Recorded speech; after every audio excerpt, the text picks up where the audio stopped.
personal and political narratives, and who are choosing stories over silence. We're talking about the way feminist writers are tackling topics of violence against women, activism and advocacy, and how women actively mentor one another.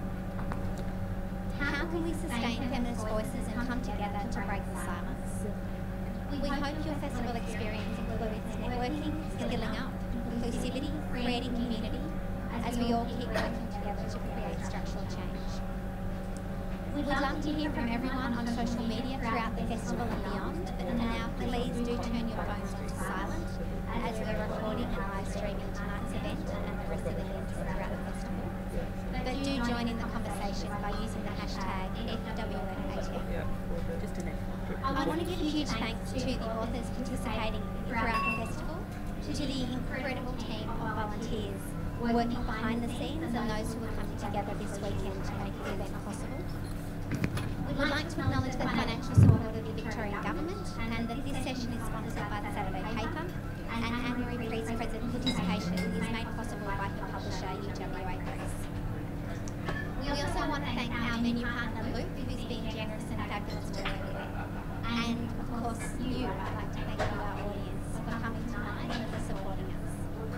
But now I'm going to introduce you to our MC for this evening, Foong Ling, who's a member of the Feminist Writers Festival board. She has 2 decades of experience in the publishing industry as an editor and a publisher of books across a wide range of genres, from children's books to fiction, non-fiction and illustrated titles. She's worked freelance and in-house for a number of publishers, was managing editor of the Anne Summers Reports, and is presently working at the Parliament of Victoria as editor of Debates.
Just hold it up closer. Yep. Okay.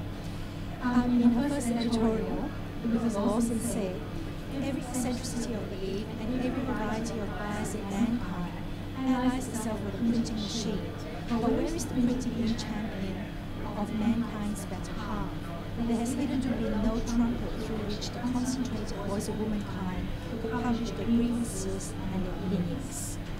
And from those early days of dawn, when many women got to start writing, reviewing and debating, have come books that captured and concerned themselves with women's oppression, books that were interested in and engaged in changing women's social, economic, cultural and political lives, and books that changed lives.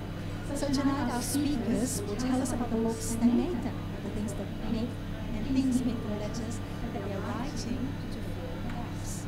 The books that have started conversations, debates, even fights. The books that have endured and on. Perhaps it can be said that every book is more or less a legacy book. A book may only have amused, cajoled, infuriated, enraged, engaged, and started a dialogue, and it can be said to have done its work, to have done its part. So tonight we'll run something like this. We introduce each speaker who will speak for between 5 and 8 minutes, and then we will move on to the next speaker and save the questions for the end. Okay, our first speaker tonight is Alison Croggon. Alison is an award-winning novelist, poet, and librettist. She's a critic for outlets such as The Australian, the ABC, and The Monthly, and has published 8 collections of poetry and several novels, including the Alien Fantasy Limited, and the latest book is Precious. Please make Alison welcome.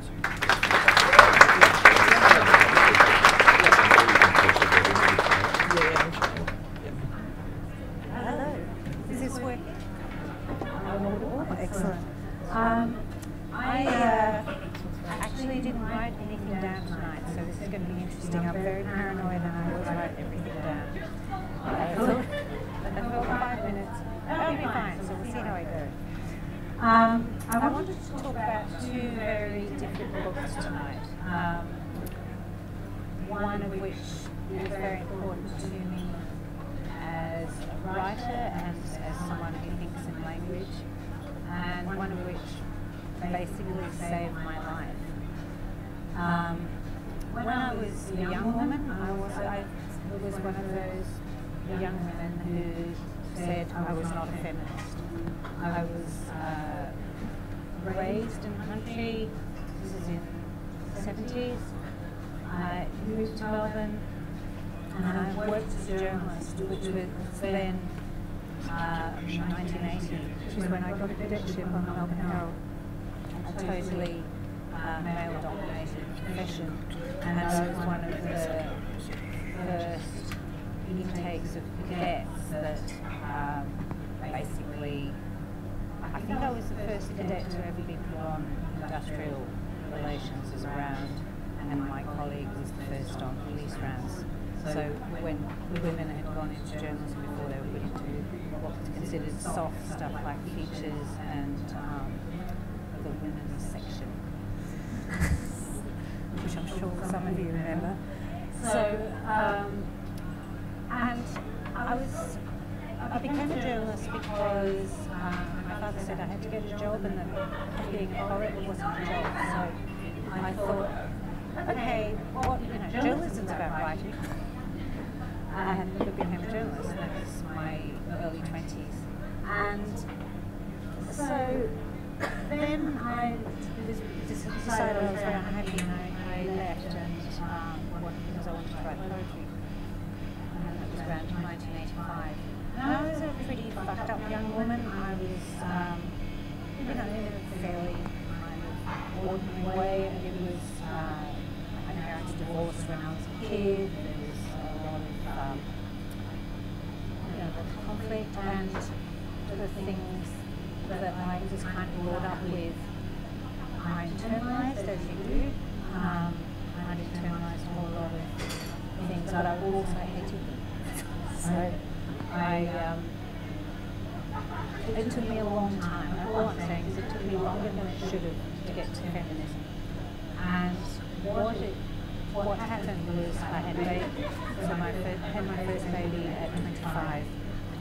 And I kind of had it by accident because I wouldn't have had a baby on purpose.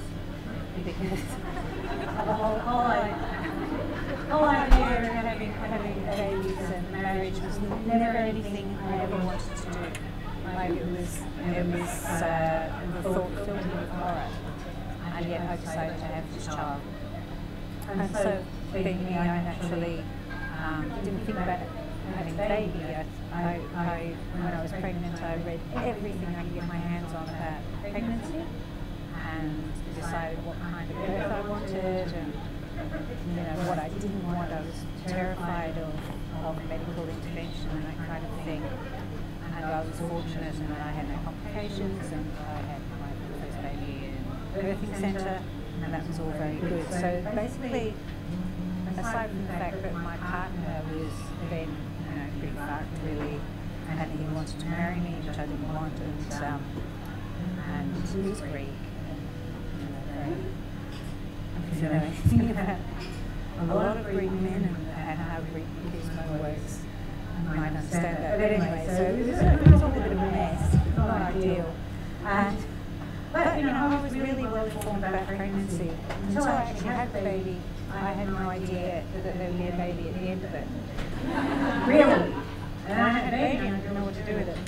And so what happened was, looking back, pretty much a version of postpartum depression, probably fairly mild, but I was pretty kind of crazy, and Josh had colic, which is such a kind of simple word. It sounds not very much at all. It's not life-threatening.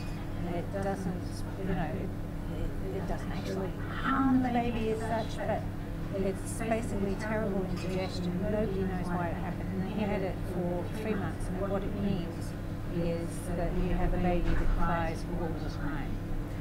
And that then feeds into a kind of feedback loop where the mother's exhausted, the baby's tense, the baby doesn't digest, there's more crying.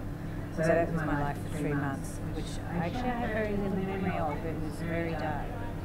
But we got through that, and it was a very formative part of my life. Because the other thing that happened was, it was fine when I was pregnant. This is strange, but as soon as I had a baby and I was a mother, and that was the first time in my life, I kind of managed to, as a young woman who was working in a profession, kind of, doing the thing, I kind of avoided the whole thing of a role. I'd kind of managed to slip through those things. As soon as I was a mother, it was the first time I hit bang, the whole thing of a gender role. And it was a real smack in the face. Quite apart from being exhausted and all the things that happen when you have a new baby and you don't have a clue what you're doing with it. It was, I was really afraid I fucked up my life. And I was, I wanted to be a poet. That's what I wanted to do at that time. So I was literally told to my face by a man that my having a baby was the end of a promising young poet. I obviously have never forgotten that. This is the sort of thing you never forget. So while all this was going on, I lost a stone and a half. It's a lot of weight. I don't know what it is in kilos. And we look at pictures of me then. I was just like, so slim. And so I was not doing so well, but I was writing poems in my head. I didn't have time to write things down, but when I was in bed, I'd think up poems in my head, and I'd remember them, and I'd write them down when I could. You can do that with poems because they're short, but I'd write them in my head. Is that okay? Oh, okay. Anyway, so what happened was a friend of mine gave me Alison Walker's book, In Search of Our Mother's Gardens. And that was the book that saved my life. And it was the first feminist text I ever read. It's a series of essays about basically Alison Walker talking about writing, motherhood, and she's talking in particular about her ancestors and how under slavery they were not allowed to learn how to read or write, and how women even so carried the flame of creativity through these generations and passed them on to their daughters. And it was where I read that she said, I don't write in spite of motherhood, I write because of motherhood. And that struck me so deeply. And there were so many other things. I mean, it's a deeply generous book. And I brought in a quote, which I'd like to read to you. For you will find, as women have found through the ages, that changing the world requires a lot of free time. It requires a lot of mobility. It requires money. And as Virginia Woolf put it so well, a room of one's own, preferably with a key and a lock.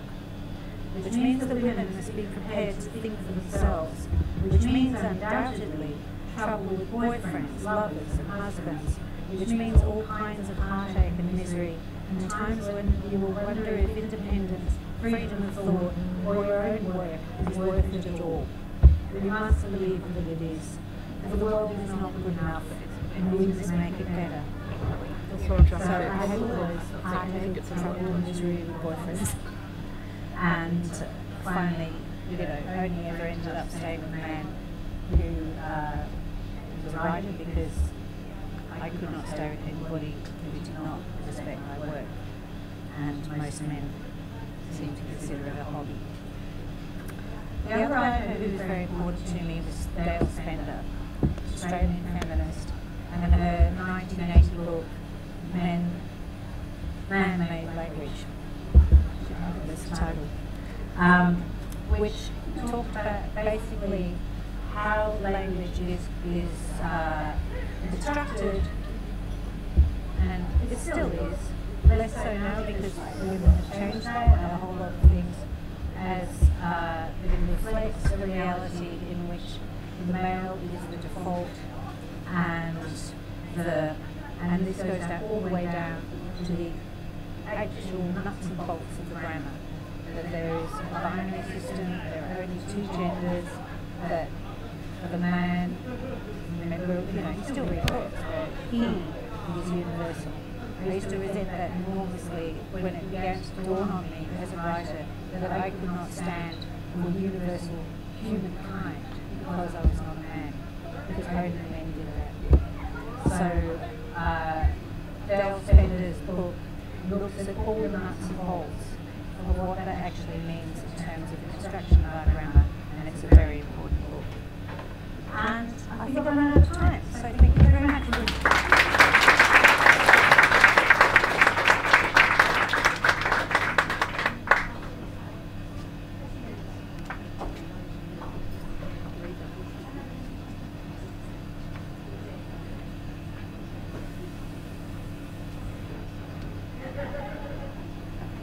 Alison. Our next speaker is Evelyn Araluen. Evelyn is a writer, researcher, and teacher working with Indigenous literatures and representation at the University of Sydney, and the coordinator of Black Rhymes Aboriginal Poetry Night in Redfern. In 2017, she was the winner of the Nakata Brophy Young Indigenous Writers Prize, and in 2018, she was the winner of the Judith Wright Poetry Prize. Born and raised in Darug country and community, she is a descendant of the Bunjalung Nation. Please welcome Evelyn.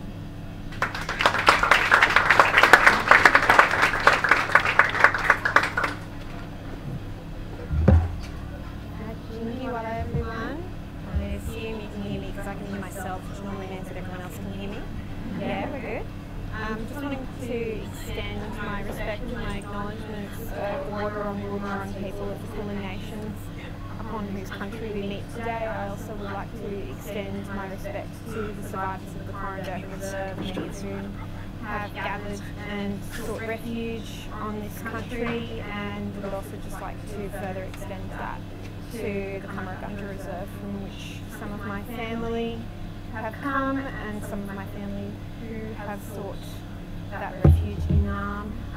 So I'm very delighted to be with you all today. I find the way in which my work and my identity is often situated in proximity to discourses of feminism very interesting. I think I can see quite a lot of young women in the audience, young fans in the audience, who I believe would have approached feminism in a similar way that I did in terms of its distribution and the actual access that we have as sort of millennials. We found feminism as a kind of understanding logic and a language of resistance through social media, through the internet. It was not necessarily that our experiences were shaped by that language, but that we were very lucky that many of us actually had access to the work that many older generations had been struggling to put together for several years, and I found a lot of that on Tumblr. So yeah, I was just like, I want to relog this nice picture of an eyeshadow palette. And also, have you heard of intersectionality? And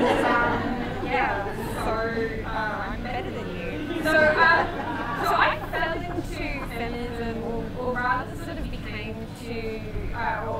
began to approach and associate myself with the language of feminism through my exposure in a very different textual realm than what even people 10 years, 5 years older than me would have access to. And that has radically shifted the way in which people who were, who sort of were born into a time in which as teenagers, were old enough to actually kind of vaguely grasp things, were able to access information on that in a much more accessible form than many women who came before us. And so I always do like to just sort of show as much respect as I can to the women and to the femmes who did this work at a time in which it was not as anywhere near as accessible, new tools were not anywhere near as accessible. But having said that, the way in which I came to a language of feminism and, you know, the discourse and the tools of feminism was heavily inflected by my position as an Aboriginal woman. So what we encountered on Tumblr, you know, was very often a sort of generalised, you know, more often than not US-centric language of feminism, which was more concerned with identity politics, which was more concerned with the policing of social media language than it was necessarily occupied with actual material struggles. And so it's kind of a bit of an issue when people just sort of take their feminism exclusively from Tumblr and end up in these sort of, you know, this is that's no shame, no, you know, no hate on Tumblr, but you gotta grow up at some particular point in time.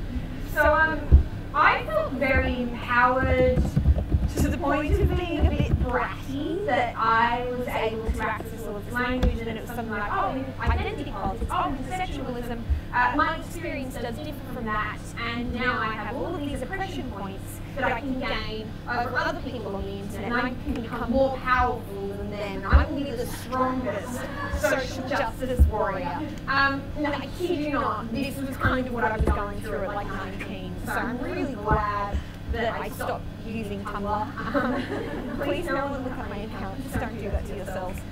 But I don't necessarily want my discussion here about legacy books to be privileging academic distribution and framing of feminism and discourses of feminism. What I do want to be emphasising is the way in which different theoretical tools and different tools of social class, race analysis have created space and dialogue for people who are actually very often excluded from those watered down and generalised and sort of vaguely distributed ideas about feminism. So when I started to understand that contemporary feminism was actually not necessarily very concerned with the specifics of my experience, and that there were just certain points in time in which feminism would be emphasising concerns and values that harmed my Aboriginal brothers, so harmed the men who were, you know, experiencing state violence, and harmed the men who were in a compromised position towards the state and whose sovereignty was compromised by the dispossessing powers which were empowering many white feminists. I did actually have to come to the point in which I realised that this watered down, US-centric and predominantly quite white-focused feminism that I had access to on Tumblr just wasn't going to cut it. So I never actually decided to be like an academic feminist. I never decided to be an academic. I will just point out that the Australian Postgraduate Award pays double the dole, and that's where I ended up at 21. I have no idea how I have become a PhD candidate. Somebody please tell me what I do with this thesis.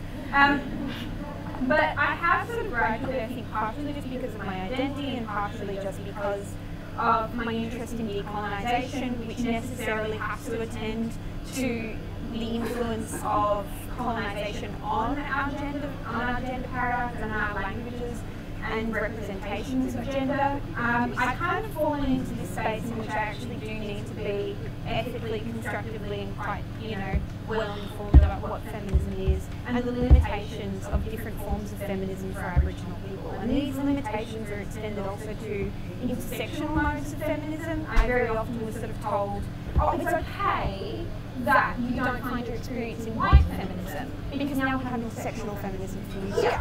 And it was like, well, okay, number one, Kimberly Crenshaw is amazing, but she actually had no intention of intersectionality being used as a kind of like, you know, here it's like, oh, this is, you can have this brand of feminism, you can have this brand of feminism, you have to buy them all at the same counter, and the counter is capitalism, but you can choose your different colours and styles and things. The issue that I had with that is that the depiction of the various aspects of your identity and the axes of your either oppression or your privilege as kind of, you know, different branches of the tree of the individual was not actually creating a space for sovereignty as a soil. There was no understanding that indigeneity is not just one part of my identity politics. It's not something on a list. It's actually the fundamental, foundational blood. It is the blood memory of my entire being, and everything must come from that. It cannot be depicted as an equal value or on the same kind of level as my gender, apart from anything else, as some of the writers will very briefly talk about, have identified. Colonisation has impacted the languages that we have of our gender. And so I do need feminism to address that. But feminism is not going to give me my sovereignty as an Aboriginal woman. So the best text for me to kind of understand the confusing place that I found myself in, where, like, of course I was angered about the different ways in which gender configured me for specific roles and specific positionalities. But to understand that, like, that is actually very often a part of race and class structure that was not being addressed by those languages. The really important text to me was Araluen Robinson's Talking Up to the White Woman, Indigenous Women and Feminism. Araluen is a Quandamooka academic feminist writer. She's incredibly intimidating to read as like a young Aboriginal woman who's just sort of entering tentatively into academia and then suddenly witnesses just the profound strength and integrity of her writing. But it was a phenomenal book for me to read for a number of different values which I could take from it, but also a number of different languages of analysis, of critique. And yes, it is something which is primarily concerned with middle-class white women co-opting different languages of feminism, of supposedly liberatory languages, but also quite significantly, it talks about the way in which white middle-class women have always positioned themselves as central in these particular discourses. And Indigenous women have been silenced and erased from not only the liberatory discourses, but also from all of the available archives which we actually have to try to reclaim something of our experience. So another writer who's been of enormous influence to me is Noongar poet and academic Natalie Harkin, who wrote an essay that was, I can't remember the full title of the essay, Remapping the Archive, Blood in the Memory, something like that. And it was about the actual presence of her grandmother in the South Australian State Archives of Aboriginal people. And in this essay, she talks really beautifully and very violently, and with this very violent bodily imagery of haunting the archive as the archive haunts her. And what that essay gave to me was an understanding that I don't actually need to be seeking my languages of feminism, and I don't need to be seeking my languages of liberation in the forms and the distributions of the colonial state. It is wonderful to have a book like Talking Up to the White Woman, which has been recognised as being, academically brilliant and insightful and intelligent and very, very effective.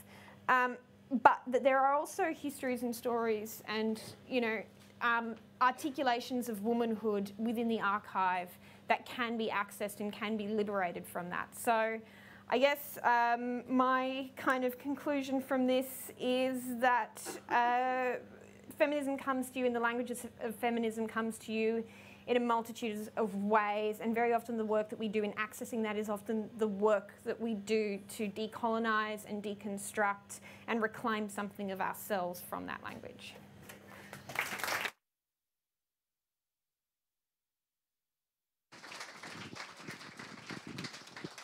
Thank you very much, Evelyn. Our next speaker is Alison Evans. Alison is the author of YA novel Ida, which won the Victorian Premier's People's Choice Award and has been shortlisted in the Aurelis Awards. They write about weird stuff, queers, magic, and plants. Welcome, Alison.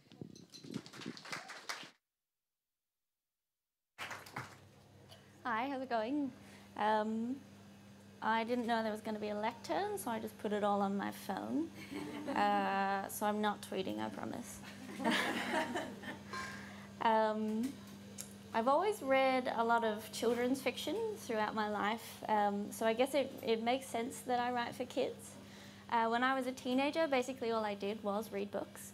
I read a lot of fantasy, and a lot of it was written by men, but there were always a lot of wonderful girl characters, and from what I remember, a lot of them were the main characters, and I really just loved getting lost in their worlds. I mean, I say girl here because I didn't really know I was genderqueer for a while. And I wouldn't really learn that word until I was out of high school. Thank you, Tumblr. And I didn't get to see it in a book for a long time. When I did, it was a book written by one of my friends who is also genderqueer, so that is why it was very accessible to me. So I liked the girls who would fight dragons and save their friends. Looking back now, I had a lot of book girlfriends. I definitely had a crush on Garth Nix's Sabriel, who is a babe. I didn't read contemporary fiction a lot because I was pretty obsessed with magic and maps, and like I would draw my own maps and stuff. But one time I was hanging out with my aunt at her job, and the only thing available to read was like a class set of Looking for Alibrandi, so there were like 20 copies there, and she was like, "We have books," and I was like, I'll take one. So I took one, and yeah, so I started to read. And Josie, the main character, was perfect. She was perfect because she really wasn't. She was sometimes a brat, or mean, or irrational. She didn't know what she wanted, but she really did know what she wanted as well. She was so overwhelmed, and she was sad and mad at the world, and she wanted to be loved and had wonderful friends. And she was so, like, she wasn't anything like me, but she was exactly like me, and I just felt like I felt every single thing that she was feeling. We were just so connected, and that connection was just so warm and so nice, and just so, it was so immediate and comforting. And I think this is why I really fell in love with young adult books, YA books. They were like my friends when I didn't have any in real life. And I thought, you know, maybe I could write them too. And I could show the word genderqueer to someone who might really need to see it. YA in Australia, Australia especially, is something that is really exciting at the moment. If you have a look at the books that have been published here just in the last couple of years, they're so wonderful, and they're so just really beautiful. Night Swimming by Steph Bow is something that I think we really desperately need more of. It's a book about a girl, and she has a crush on a girl, and there's no queer trauma. Like, there's none. And I can't think of another text that I have read that didn't have even a little bit of it. So finding that, I was just so grateful that it actually exists. It's cute and it's fun, and it's about friendship and family, and the girls get to hold hands and kiss and hang out, and they don't have to feel guilty or wrong about it just by virtue of them not being straight. Another book about queer girls is Clancy of the Undertow by Christopher Curry. He's a man, but he absolutely captures that feeling that I know a lot of girls feel, especially when you're a teenager. I know I felt it when I thought I was a girl, even though I'm not, and I still feel it now. And it's that feeling of absolute dread and shame of being really worried that you're going to treat a girl that you think is cute like how you know men treat you. And he captures it so well, and just seeing that in a text, I think it was kind of healing in a way, because you can sort of recognize that, and then you're like, okay, it's not my fault. It's kind of the fact that every queer girl and non-binary femme people in fiction character is always, not always, but often over-sexualized or for the male gaze, and it really does internalize a lot of shame. So that was really, I feel like that, hopefully that can start, you know, a legacy, if you will. In the Dark Spaces by Callie Black is another book that I love. It's not set in Australia but in deep space, so a little different. And the aliens use a different gender system to Western human society. It's very bloody, it's really violent, some of it's quite disgusting. But when there are moments of warmth, they really radiate out into the whole text, and I do think of it as quite a warm and really beautiful book. And seeing the alien race who didn't use a gender binary was amazing to me, because I've only seen it a handful of times. Often it's like misc aliens who look like women because they have boobs. And then they kiss each other and it's all cool, but anyway. So through the main character's point of view, we sort of interrogate that idea of assuming there will be a binary in an alien human race, that they will somehow use a human gender system because it makes sense. And then when it's kind of about a third of the way through and you realise that these aliens aren't men and women, they are all just the same gender, you sort of take a step back and realise, you know, hey, maybe there isn't, that isn't all there is. I mean, some people would take a step back, but I was just kind of like, oh my God, fucking finally. And I kind of screamed a bit, but, you know, enjoy, so it's great. And the last book specifically I want to talk about is Living on Hope Street by Demet Dvorin. It's blisteringly feminist. It really looks very closely at toxic masculinity and healthy masculinity. It deals with a few point of view characters whose lives are connected to the street, Hope Street. And one family whose father is quite toxic and violent, and how his son Cain sees that and he wants to act out. He wants to be violent too. He wants to kill his father. It sort of goes through and he kind of comes to that conclusion. And then he meets Ahmed, who lives a couple of houses down, a young man, and he really likes his car, and he helps the old man down the road, and he really tries to connect with Cain and Sam, Cain's little brother. And he's a man, and he's really warm, and he's really kind and caring, and he's a very different man to Sam and Cain's father. And I think the future of Australian books, of Australian YA books, lies in books like these. Teens who care about their world, people who care about each other. I'm really proud to be able to write for teens.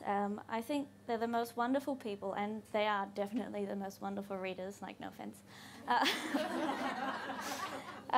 In all these books, the authors really clearly respect their audiences. They don't shy away from new ideas, or like ideas where adults don't want to talk about teens to them, even though these things happen to teenagers, but you know, we have to protect them. But these authors really tackle these issues quite head on, and they just really show respect, I think. And I think it's books like these that really make that connection, like I felt with Josie Alibrandi, so immediate and so close and so warm.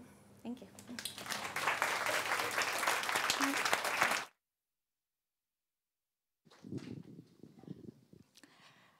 Thank you, Alison. Our next speaker is Anne-Marie Priest.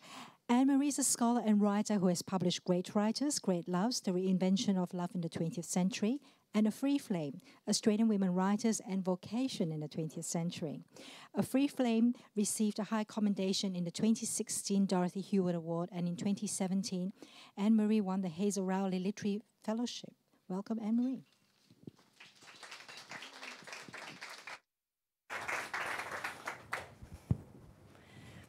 Thanks very much. It was really great to hear Evelyn talking about young adult fiction.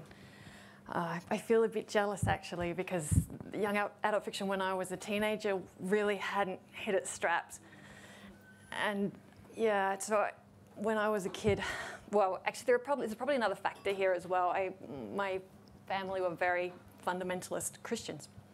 So my mum in particular was very protective about what I read. Worried that I might find out about sex. or something like that. So there was probably two things there. There was some good YA around, but I wasn't allowed to read that. So what I tended to read was 19th century fiction, because obviously no sex. So, and that was good because Jane Eyre, it's Charlotte Bronte's Jane Eyre, is just like a fantastic book for a proto-feminist.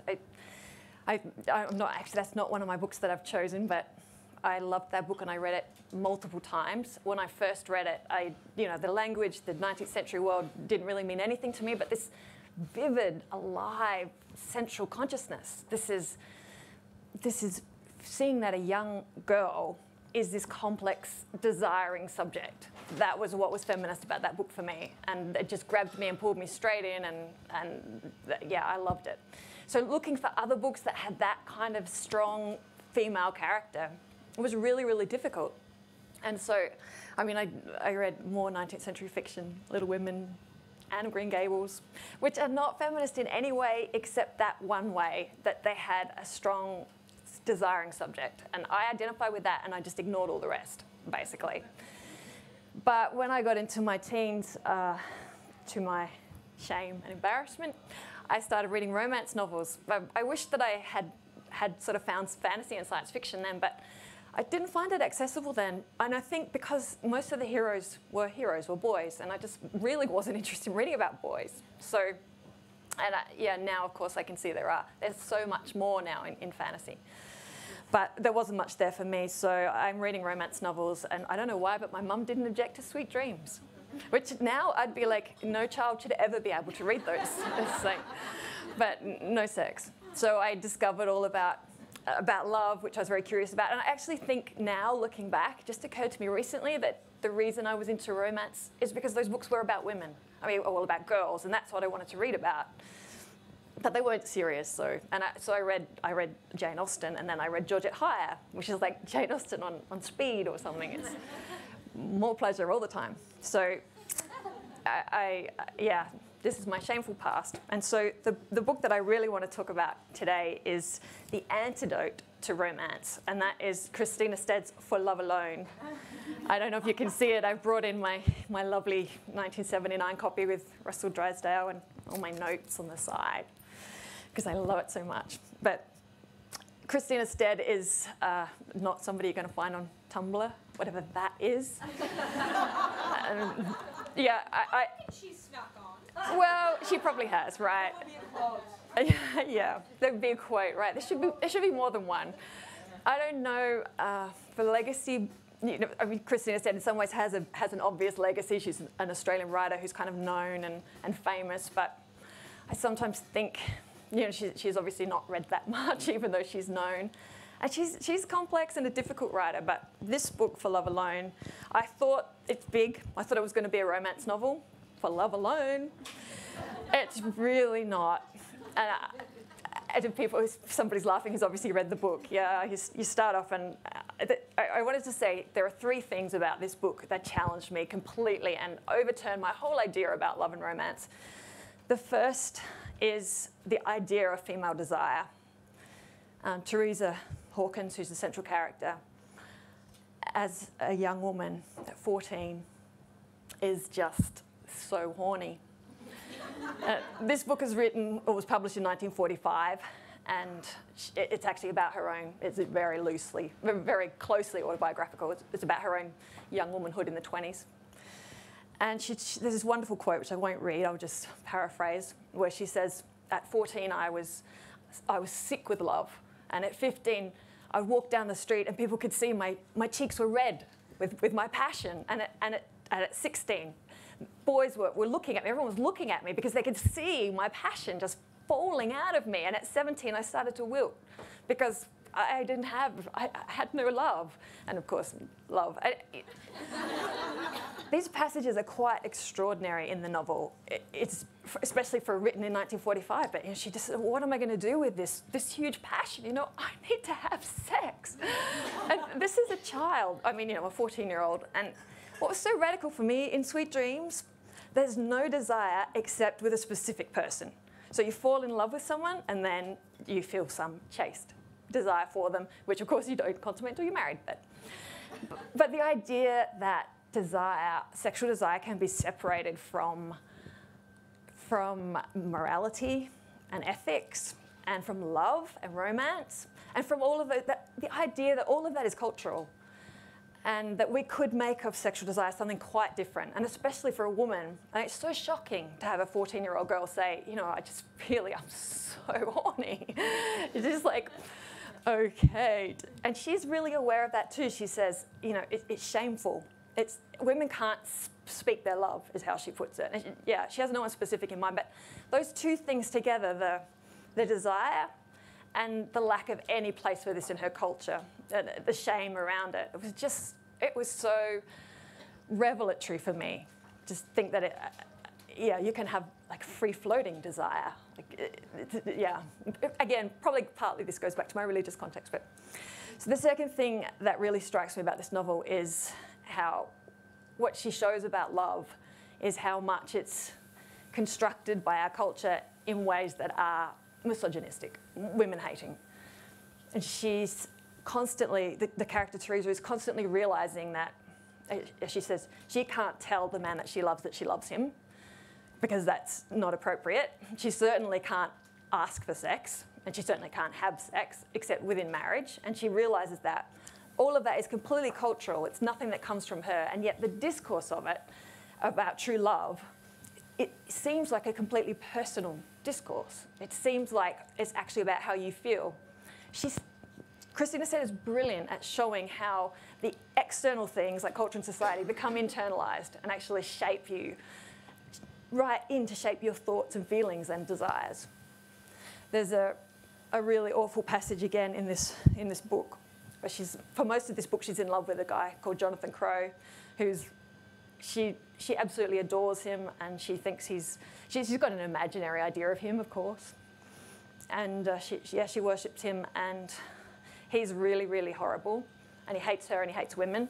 But he's all the time thinking she might come across. So he keeps her on a string kind of thing.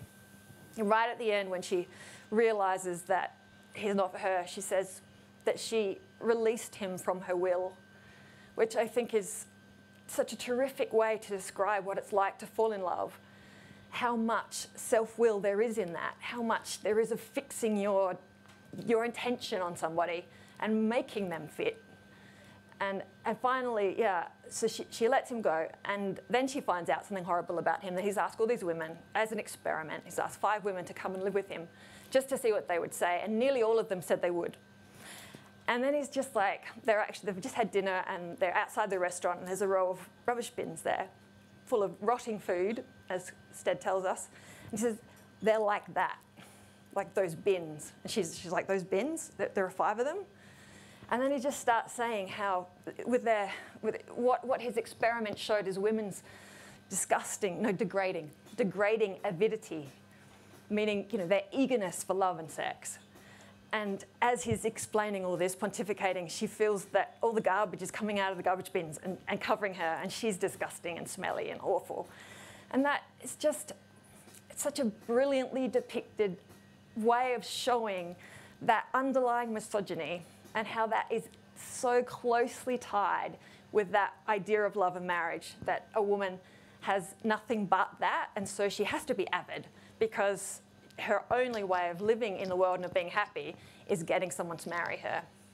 Hopefully things have changed a lot since then, but that idea is you can still see that everywhere in our culture. The last thing about this book that I wanted to just talk about that was amazing is about marriage. All the way through, you think she's doing this for love alone, although she does also say, and I love this about her, that she has a grand destiny. Not sure what it is, but it's not just getting married. But she finally meets the perfect man, handsome, rich. He adores her.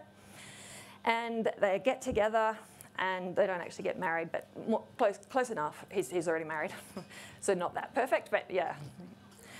So they're together, and she's completely sexually satisfied, and then she's just like, okay, so I actually don't want to stop now. I want to try men. Again, this is 1945. And then she says, look, I thought that love, that successful love, that marriage, would meet all my needs. And yet I find that I'm still thirsty, I'm still hungry, and not just for love. Sexually, she's okay now. she's just like, my heart is questing. I want to be a wanderer through the world. And at one point, then she falls in love with another guy. And she says, and again, this is just so brilliant, she says, it wasn't that I wanted him, I wanted to be him. I wanted to be the one who's wandering. I wanted to be the one putting their foot on the deserts of the world. And again, and she doesn't leave the man that she's with, and she still loves him, and the book ends with the two of them still together and happy. But for a book to end with a marriage, well, I mean, it doesn't actually, like normally that's where the book ends, you get married. This book then has another third to go, where she meets somebody else, has an affair, and it's an intense love affair, not just a passion. Also, simultaneously continues to love the man that she's with, and he continues to love her, and then they continue together, and she's like, okay, what's my next adventure at the end of the book? 1945. This is an amazing book. So I then, how am I going for time? Okay, I then, I wanted to write about love, and it was partly as a response to this book, just opening my eyes in so many ways to the way that love stories work. So I then actually wrote like a series of not autobiographical, of biographical pieces, which tried to show what love actually looks like, and the different phases of it, and how it's really not at all like a Sweet Dreams romance novel. And yeah, Christina said herself, I don't know that she would have ever called herself a feminist. She was a bit prickly. But at her time, the word feminist could mean man-hater. And she was very afraid that people might think that she was a man-hater. She really didn't want anyone to think that. She loves men, they're awesome.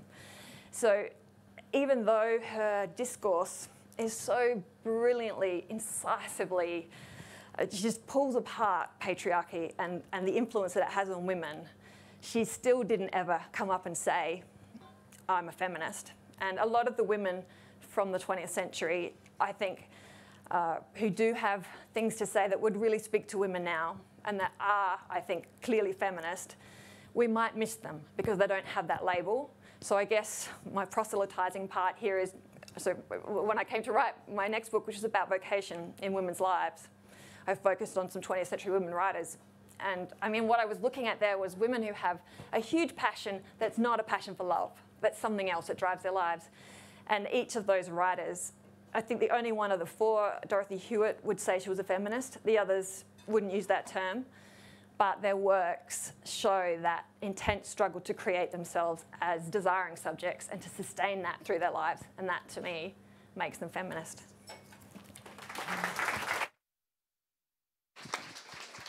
Can I tell them that you're doing the book on Gwen Howard? Anne-Marie's next book is actually a biography of Gwen Howard, so we can look forward to that. Lucky last, Jamila Rizvi is an author, presenter, and columnist. She previously worked as a political advisor to the Rudd and Gillard governments, you poor woman. She's the author of Not Just Lucky, and most recently, The Motherhood, a collection of essays about life with a newborn.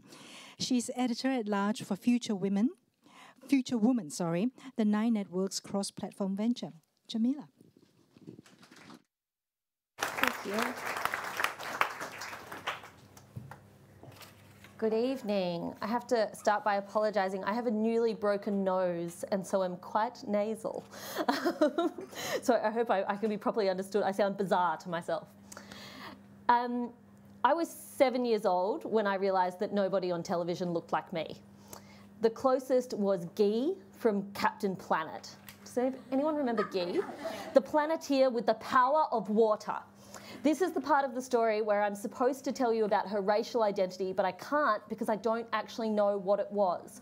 While other characters on the show had their countries of origin named in the opening credits, or in the case of the American character, their home city, Wheeler was from New York City. The viewer only learns that Guy is from the considerably less specifically pinpointed location of Asia. In much the same way, I found the personalities of girls on television difficult to relate to. There was Angelica on Rugrats, anyone remember her? Who wanted for nothing in the self-esteem department because her mum raised her to, and this is a quote from the show, make it in a male-dominated power structure. Heaven, heaven. But everyone hated her, which made her vastly unappealing and taught me some cruel early lessons about the repercussions of women and 3-year-old girls who own their power. But beyond that, there was nothing. Nothing, nothing, nada, nobody. TV didn't satisfy, but books were different. It was in books where I found solace that there was a place in the world for someone like me.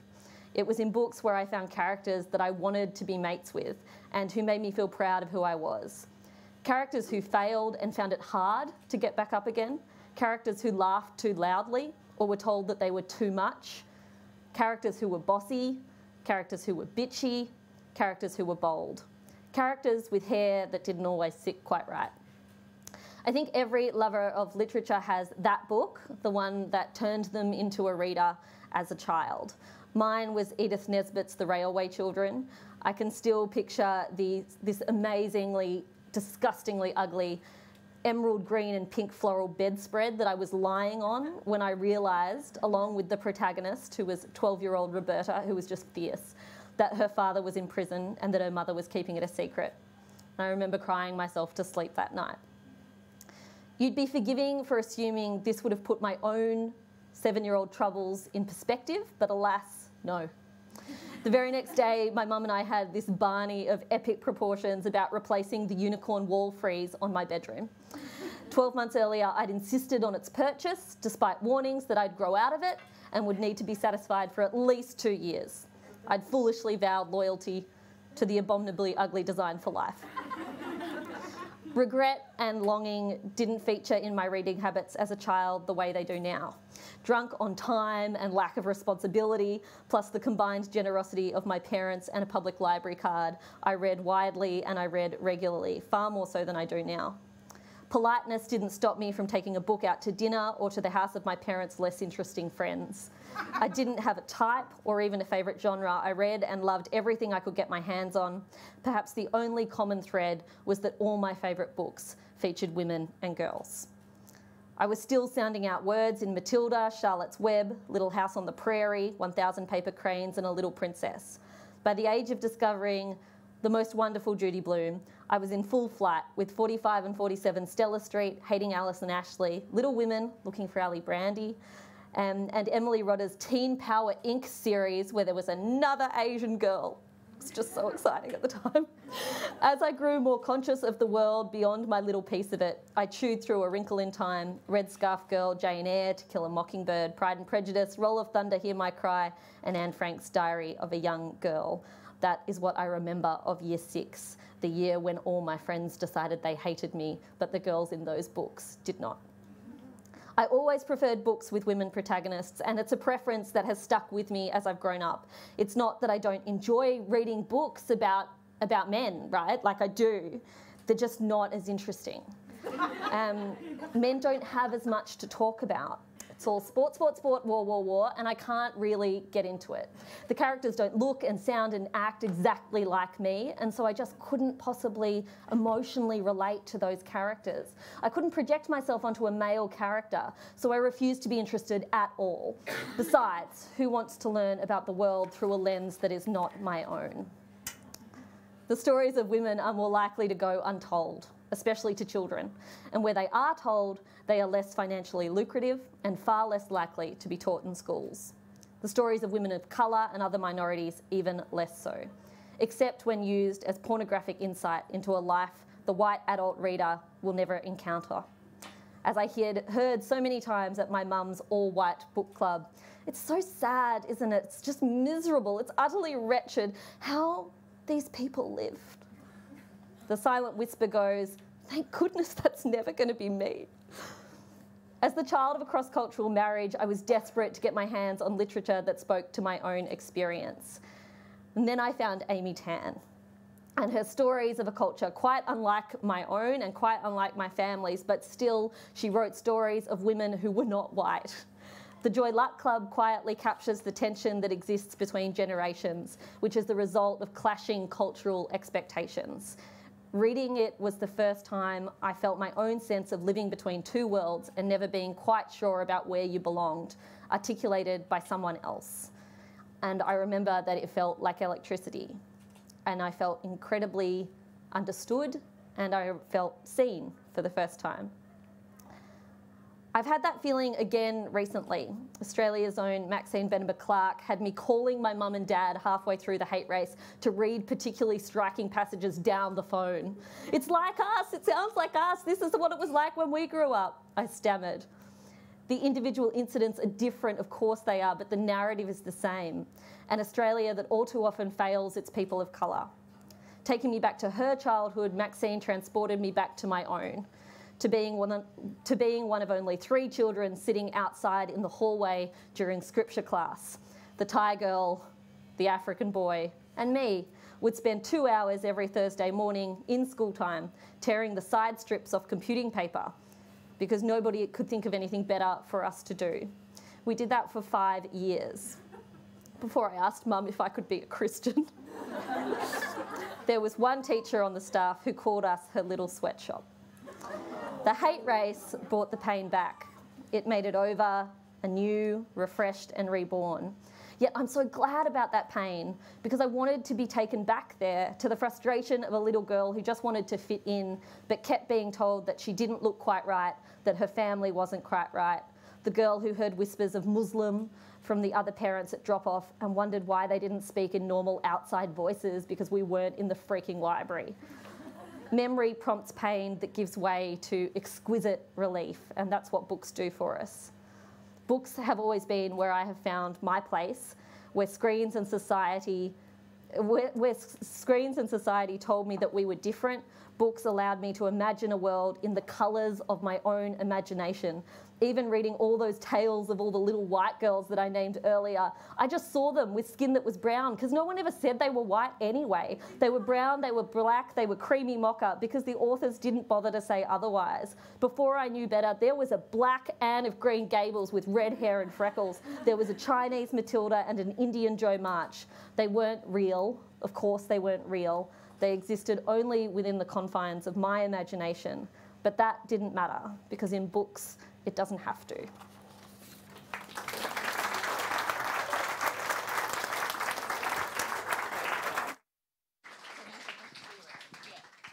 Well, thank you very much, speakers. I think we should just open up to chatter, questions from the floor, questions among panelists as well.